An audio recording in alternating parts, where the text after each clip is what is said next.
నమస్తే welcome to of the record. Jubilee hills అభ్యర్థి ఎవరు అనేది బీజేపీ ఇంకా ప్రకటించలేదు. మరి ఈ ఆలస్యానికి కారణం ఏంటి? దీని వెనుక ఏదైనా మతలబుందా? కాంగ్రెస్ ఖరారు చేసిన తరువాతే ఎంపిక చేయాలి అనుకుందా? కాంగ్రెస్లోని అసంతృప్త నేతలకు గాలం వేస్తుందా? మాజీ మేయర్కు కాషాయ కండువా కప్పి బరిలోకి దింపే ప్లాన్లో ఉందా? బీజేపీ ఎంపీ అరవింద్ ఎందుకు ఆయన పేరును ప్రతిపాదించారు? జూబ్లీ హిల్స్ టికెట్పై ఆయనకు పార్టీ ఏమైనా హామీ ఇచ్చిందా? అభ్యర్థి విషయంలో కమలం పార్టీలో జరుగుతున్న చర్చ ఏంటి? ఈ ఉత్కంఠకు తెరపడేది ఎప్పుడు? Let's watch the story. Jubilee hills ఉప ఎన్నికపై అన్ని పార్టీల్లో హడావుడి మొదలైంది. ఇప్పటికే బీఆర్ఎస్, కాంగ్రెస్ పార్టీలు తమ అభ్యర్థులను ప్రకటించాయి. బీజేపీ మాత్రం ఇప్పటివరకు తమ అభ్యర్థిని ప్రకటించలేదు. ఈ రేసులో కమలదళం ఎందుకింత ఆలస్యం చేస్తుందనే చర్చ జరుగుతుండగానే బీజేపీ కొత్త ట్విస్ట్ ఇచ్చింది. మాజీ మేయర్, కాంగ్రెస్ పార్టీ అధ్యక్షుడు బొంతు రామ్మోహన్ హస్తాన్ని వేడుతున్నారనే ప్రచారం జోరుగా జరుగుతోంది. బొంతు రామ్మోహన్ కూడా తొలుత కాంగ్రెస్ అభ్యర్థిగా జూబ్లీహిల్స్ టికెట్ ఆశించారు. కానీ అధిష్టానం నవీన్ యాదవ్కు టికెట్ ఖాయం చేసింది. దీంతో మాజీ మేయర్ అసంతృప్తితో ఉన్నట్లు సమాచారం. దీనిని క్యాష్ చేసుకోవాలనే ఆలోచనలో బీజేపీ ఉన్నట్లు తెలుస్తోంది. ఈ నేపథ్యంలో టికెట్ ఎవరికి ఇవ్వాలనే దానిపై బీజేపీలో చర్చ జరిగిందట. ఈ సందర్భంగా బొంతు రామ్మోహన్కు టికెట్ ఇస్తే బాగుంటుందని నిజామాబాద్ ఎంపీ ధర్మపురి అరవింద్ ప్రతిపాదించినట్లు సమాచారం. మాజీ మేయర్ బొంతు రామ్మోహన్కి బీజేపీ నుంచి జూబ్లీహిల్స్ టికెట్ ఇస్తే మంచిదనే అభిప్రాయం ఎంపీ అరవింద్ వ్యక్తం చేసినట్లు పార్టీ వర్గాలు చెబుతున్నాయి. హైదరాబాద్ రాష్ట్ర కార్యాలయంలో జరిగిన సమావేశంలో రాష్ట్ర నాయకత్వం ముందు అరవింద్ ఈ ప్రతిపాదనలు చేసినట్లు సమాచారం. ఇన్ని రోజులు కమలం టికెట్ కోసం ఇద్దరు ముగ్గురు ఆశావహులు తీవ్రంగా ప్రయత్నాలు సాగిస్తుండగా అనూహ్యంగా మాజీ మేయర్ తెరపైకి రావడంతో రేసులో ఉన్న ఆశావహులంతా షాక్కి గురవుతున్నారట. నిజానికి 2 రోజుల్లో అభ్యర్థి ఎవరనేది ఫైనల్ చేయనున్నట్లు పార్టీ శ్రేణుల్లో వినిపిస్తున్నమాట. ఇలాంటి సమయంలో రామ్మోహన్ పేరు బయటికి రావడంతో పార్టీలో చర్చనీయాంశంగా మారింది. హైదరాబాద్ మాజీ మేయర్ బొంతు రామ్మోహన్ ప్రస్తుతం కాంగ్రెస్ పార్టీ రాష్ట్ర ఉపాధ్యక్షుడిగా కొనసాగుతున్నారు. అసెంబ్లీ ఎన్నికల ముందు వరకు బీఆర్ఎస్లో ఉన్న బొంతు ఆ ఎలక్షన్స్లో గ్రేటర్ పరిధిలో టికెట్ ఆశించగా మొండి చెయ్యి ఎదురైంది.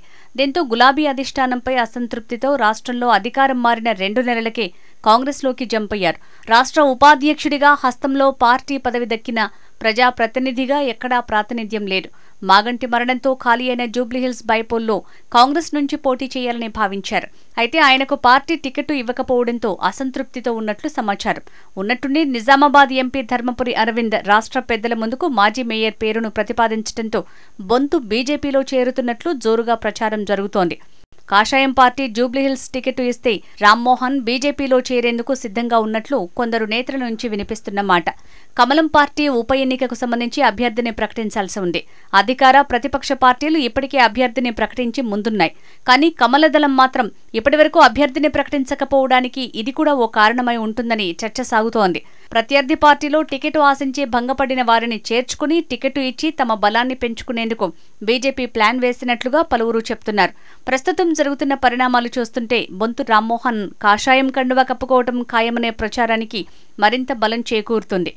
బీజేపీ రాష్ట్ర అధ్యక్షుడు రామచంద్రరావు, పార్టీ సంస్థాగత ప్రధాన కార్యదర్శి చంద్రశేఖర్ తివారీ, బీజేఎల్పీ నేత ఏలేటి మహేశ్వర్ రెడ్డి ఎదుటే ఎంపీ ధర్మపురి అరవింద్ బొంతు రామ్మోహన్ పేరును ప్రతిపాదించినట్లు తెలుస్తోంది. రామ్మోహన్ మన వ్యక్తి అని, గతంలో ఏబీవీపీలో పనిచేశారని, ఆయనకు టికెట్ ఇస్తే బాగుంటుందని అన్నట్లు సమాచారం.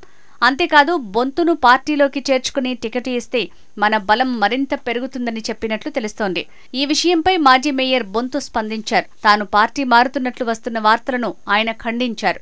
ఈ వార్తల్లో ఎలాంటి వాస్తవం లేదని, ప్రస్తుతం కాంగ్రెస్ పార్టీలోనే ఉన్నానని, పార్టీపై ఎలాంటి అసంతృప్తి లేదన్నారు. కమలం పార్టీ అంతర్గత సమావేశంలో తన అభ్యర్థిత్వంపై చర్చకు రావటం, దాంతో తనకు ఎలాంటి సంబంధం లేదని కొట్టిపారేశారు. అధికార పార్టీలోనే ఉన్నానని, ఇక ముందు కూడా కాంగ్రెస్ పార్టీలోనే ఉంటానని తెలిపారు. మాజీ మేయర్ తనపై జరుగుతున్న ప్రచారాన్ని ఖండించినప్పటికీ ప్రచారం అదే స్థాయిలో కొనసాగటం విశేషం.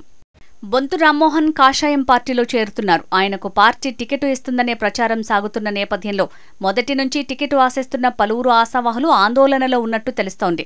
తమకే టికెట్ వస్తుందని గంపెడాశలు పెట్టుకున్న నేతలు షాక్లో ఉన్నట్లు సమాచారం. మాజీ మేయర్ కాషాయ తీర్థం పుచ్చుకుంటారా, లేక ఇది బీజేపీ మైండ్ గేమ్లో ఓ భాగమా అని ప్రశ్నించేవారు కూడా లేకపోలేరు. ఇదిలా ఉండగా బీజేపీ అభ్యర్థి ఎవరన్న అంశంపై 1-2 రోజుల్లో స్పష్టత వచ్చే అవకాశం ఉంది. రాష్ట్ర నాయకత్వం బీజేపీలోని ముఖ్య నేతలతో సమావేశమై అభ్యర్థిని ఫైనల్ చేయనున్నట్లు సమాచారం. మరి ఈ జాబితాలో ఎవరి పేరు ఉండనుంది అనేది ఆసక్తికరంగా మారింది. పార్టీలో ముందు నుంచి టికెట్ ఆశిస్తున్న వారిలో ఎవరికైనా అదృష్టం వరిస్తుందా లేక రామ్మోహన్ కు కండువా కప్పి టికెట్ ఇస్తారా అన్నదే సస్పెన్స్.